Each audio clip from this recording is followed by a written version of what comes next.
Welcome to The Explainer.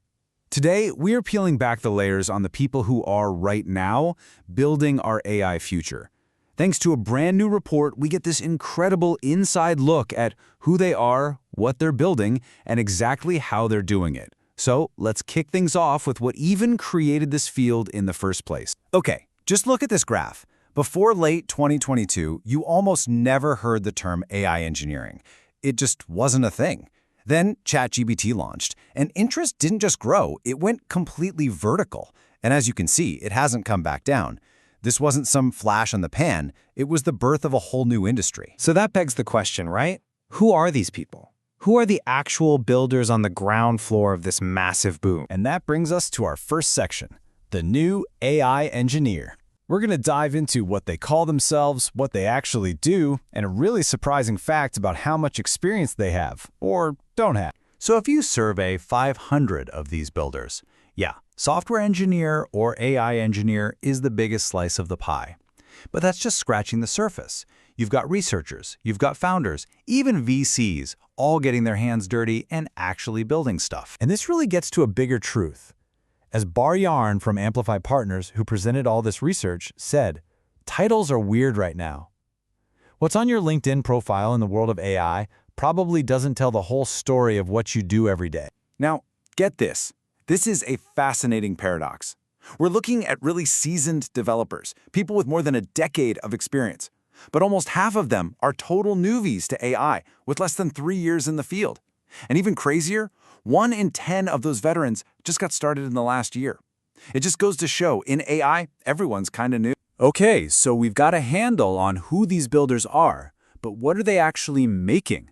Let's take a look inside the modern AI toolkit. Well, when you look at the engines powering the apps we're all starting to use, it's pretty clear there's one giant in the room. For any product that you or I would actually interact with, a full 3 out of the top 5 models come from one place, OpenAI. And what are they building with these things? Well, the top use cases are probably what you'd guess.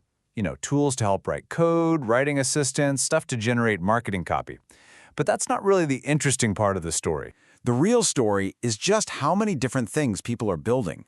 A massive 94% of developers who are using large language models aren't just using them for one thing. They're applying them to at least 2 completely different problems. And it just builds from there. A full 82% are juggling 3 or more different use cases. The big takeaway here is that once a team gets a taste of AI, they start seeing ways to use it absolutely everywhere. So if you're using AI for everything, that leads to a huge question. How do you manage it all?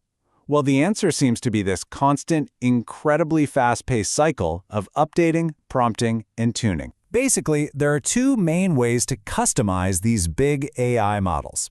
The most popular one, used by about 70% of folks, is called RAG.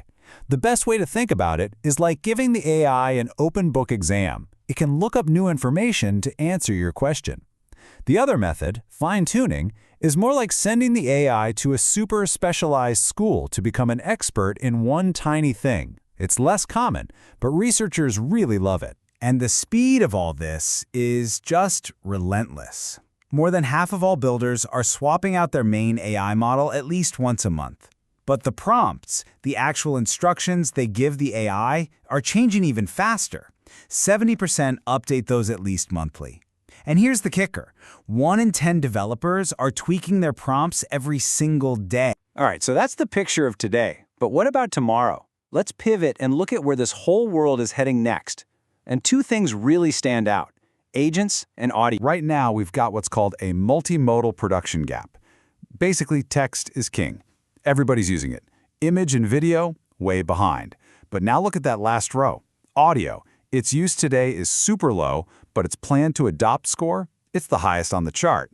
That's a massive signal about what's coming. And to really hammer this point home, among the teams that are not using audio today, more than 1/3 of them are planning to start using it very soon. So get ready for a huge audio wave in the apps and services you use every day. Now let's talk about AI agents, those systems that can actually do things for you. And here we hit a really weird paradox.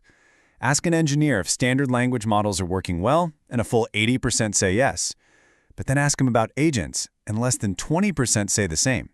The hype is huge, but the performance, it just isn't there.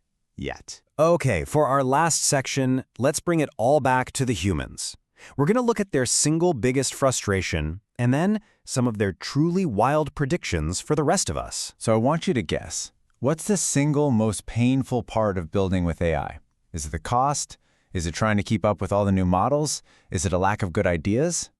Nope. The number one challenge, the biggest headache, is evaluation.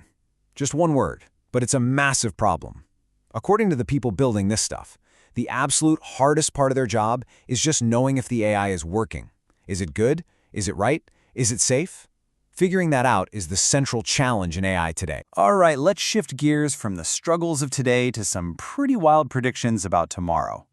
The survey asked a pretty provocative question. What percentage of Gen Z in the US will end up having an AI boyfriend or girlfriend? The average guess from these engineers? 26%. More than a quarter.